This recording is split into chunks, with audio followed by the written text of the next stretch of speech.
Hello everyone, कैसे हैं आप सब। इस वीडियो में हम लास्ट टर्मिनल क्वेश्चन को डिस्कस कर रहे हैं एंड उस वीडियो जो है बहुत लेंथी हो गया था, so I am continuing that in this video. तो उसमें हम आपको क्या पूछा था, आपको बताना था mechanism of stomatal opening. Mechanism of stomatal opening I think वही था question, but let me check once कि आपको क्वेश्चन क्या था।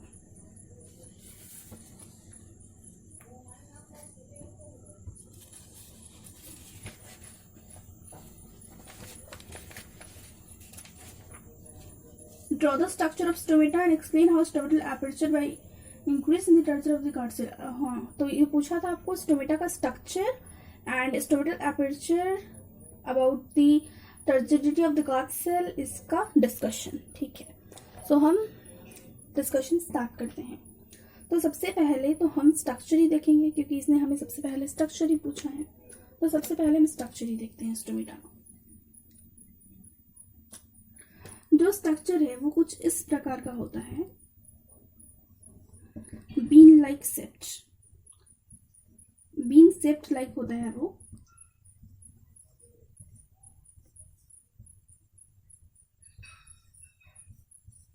कुछ इस तरह के होंगे, जहां पे ये जो है ना, ये होगा आपका radially arranged cellulose microfibrils and ये वाला जो एरिया होगा ये होगा एपिडर्मिस एंड मिड वाला जो ये रीजन है ये बीन सेप्ट। ये जो पूरा स्ट्रक्चर है bean shaped, this structure is guard cell. और उसके अंदर हमने जो ये इस तरह के बना रखे थे, that are radially arranged cellulose microfibrils. तो विद एक्सप्लेनेशन हमने आपको डाइकोट का स्ट्रक्चर बता दिया। ओके, डाइकोट का स्टोमेटा का हमने बता दिया। Now there is a turn for monocot, तो उसके लिए तो मुझे रफ करना पड़ेगा। सो नोट इट डाउन और mark this in your copy और टेक अ स्क्रीनशॉट। सबसे बेस्ट है आप स्क्रीनशॉट ले लो। ओके, मूव करते हैं हम मोनोकॉट की तरफ, क्योंकि डाइकॉट बता दिया तो मोनोकॉट भी बनाना है। सो हम मूव करते हैं मोनोकॉट स्टोमेटा की तरफ। सो मोनोकॉट स्टोमेटा में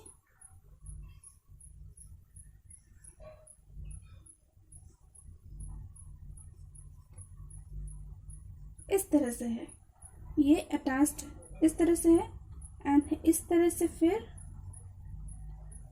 स्ट्रक्चर फॉर्म कर रहा है। ठीक, जहां पर ये क्या है,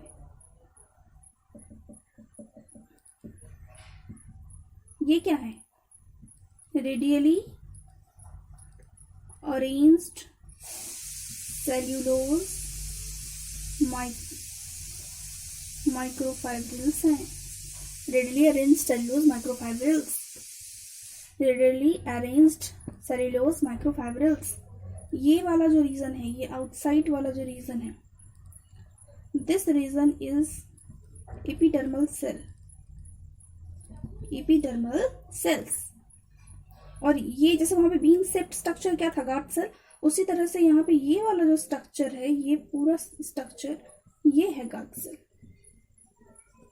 है ना। तो इस तरह से हमने स्ट्रक्चर के फॉर्म में डिस्कशन भी कर लिया and one kind of differentiation भी कर लिया मोनोकॉट और डाइकोट स्टोमेटा का, जो कि आपका क्वेश्चन था, फर्स्ट क्वेश्चन था कि हमें स्ट्रक्चर डिस्क्राइब करना है। तो हमने मोनोकॉट का भी बताया, डाइकोट का भी बताया, दोनों का स्ट्रक्चर बता दिया। ओके, सो अब हम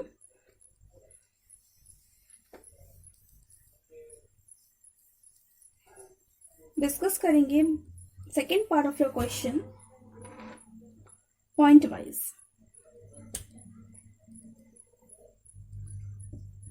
एंड इसमें बेसिकली हम क्या पढ़ेंगे, हम पढ़ेंगे कि change in the turgor pressure and size of the guard cell किस किस चीज से फैसिलिटेटेड होता है। तो ऐसे दो तरीके से फैसिलिटेटेड होता है। सबसे पहला तो है, दो तरह से होता है facilitated, two way solute transfer activity. Two way solute transfer activity of subsidiary cells, of subsidiary cells. तो इस तरह से ये होता है। सो अब हम control mechanism of stomatal movement पढ़ेंगे, जो कि सेकेंड पार्ट था, control mechanism of stomatal movement.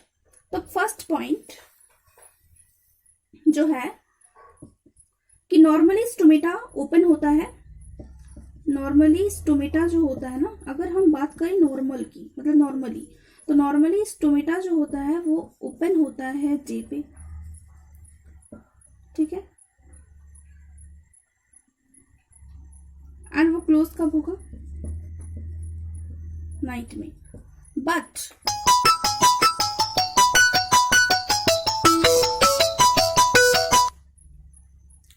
ठीक है, but if we will talk about CAM pathway, CAM plant, जो हम आगे पढ़ेंगे, ठीक है, तो उसमें इसका अपोजिट होता है, यानी open during night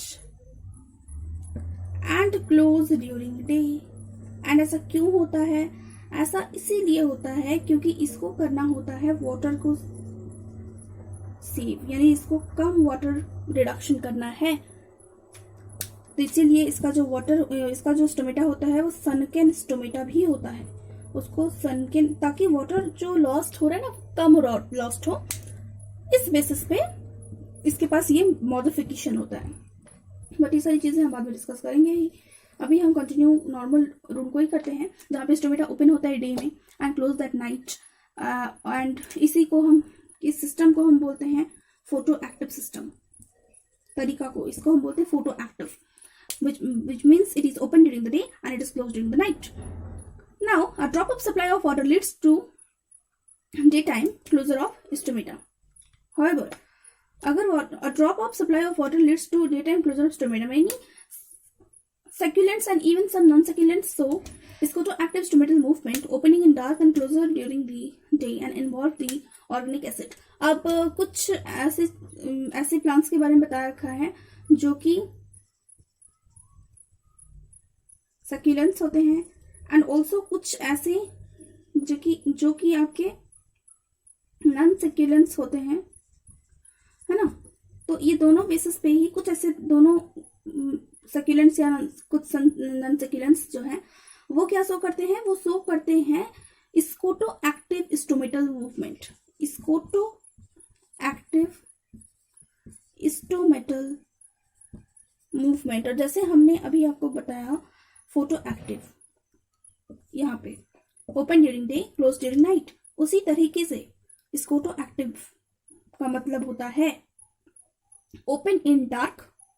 scoto active का मतलब होता है open in dark and close in light, open in dark and close during day and also involve organic acid. तो ये याद रखना है, जैसे फोटो एक्टिव याद रखना है वैसे ही स्कोटो एक्टिव भी याद रखना है। सेकेंड पॉइंट पे मूव करते हैं।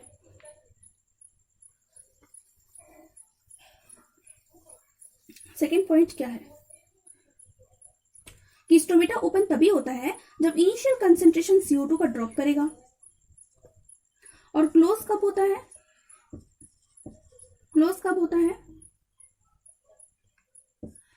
जब इंटरनल कंसेंट्रेशन CO2 का मैक्सिमम होगा। यानी अगर कंसेंट्रेशन मैक्सिमम हो गया इंटरनल तो क्लोज हो जाएगा, अगर ड्रॉप किया इंटरनल कंसेंट्रेशन तो ओपन होगा। ये हम बात करें इंटरनल की। Third point,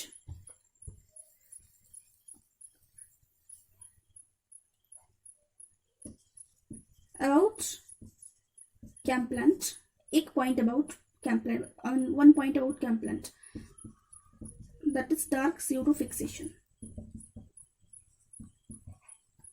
occurs in the guard cell। याद रखना है एक point about CAM plant. Fourth, in the guard cell there is a change in the pH in the light कि गार्ड सेल में, ठीक है, पीएच की अगर चेंजमेंट की बात करें तो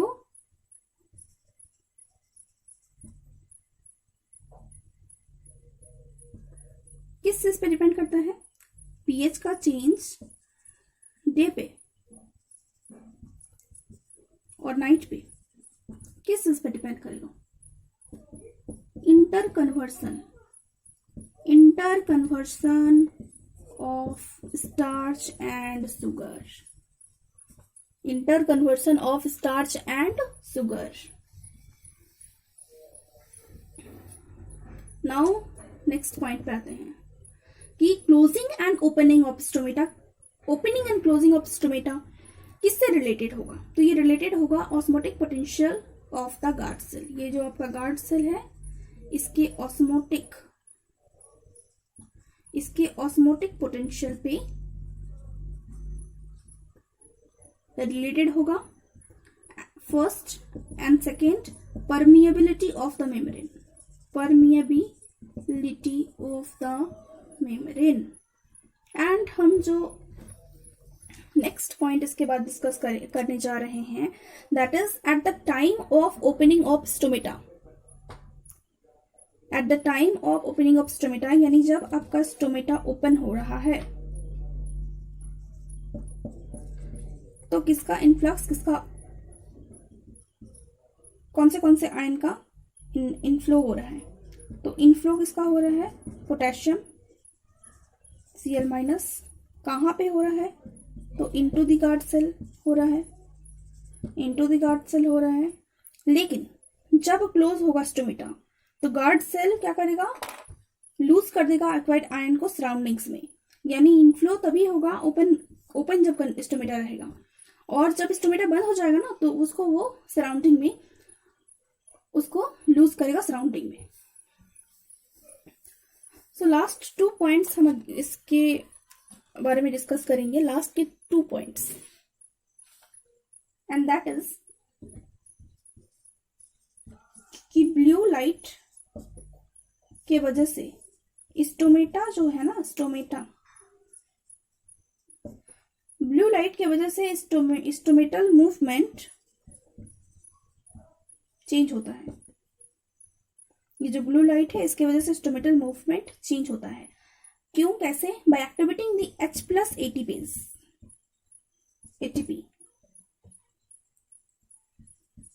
ATPase प्रोटॉन पंपिंग, जिसके वजह से ओपनिंग ऑफ स्टोमेटा होता है, तो इसका मूवमेंट चेंज हुआ। अब ब्लू लाइट फोटो रेस्पिरेशन,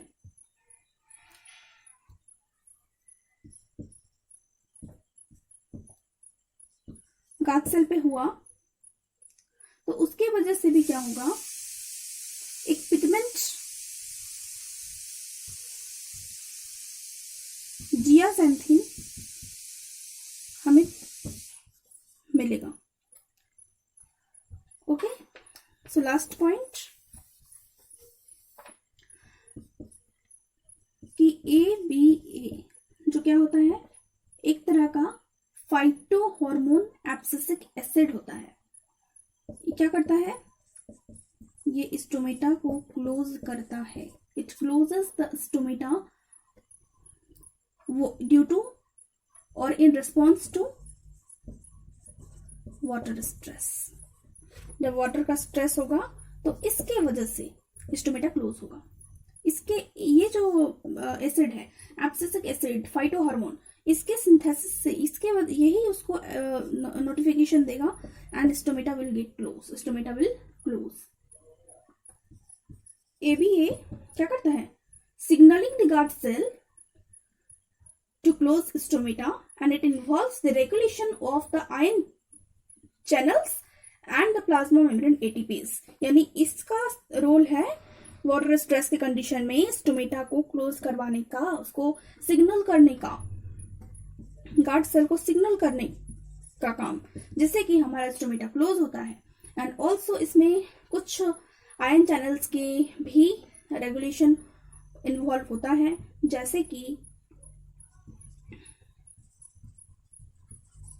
ये हो गया and also plasma membrane ATPase, यानी कुछ आयन चैनल और प्लाज्मा मेम्ब्रेन एटीपेज, इनका भी कुछ रेगुलेशन इसमें होता है। तो ये है कुछ पॉइंट्स जो हमने इस opening and closing of stomata and guard cell के रिगार्डिंग डिस्कशन किया।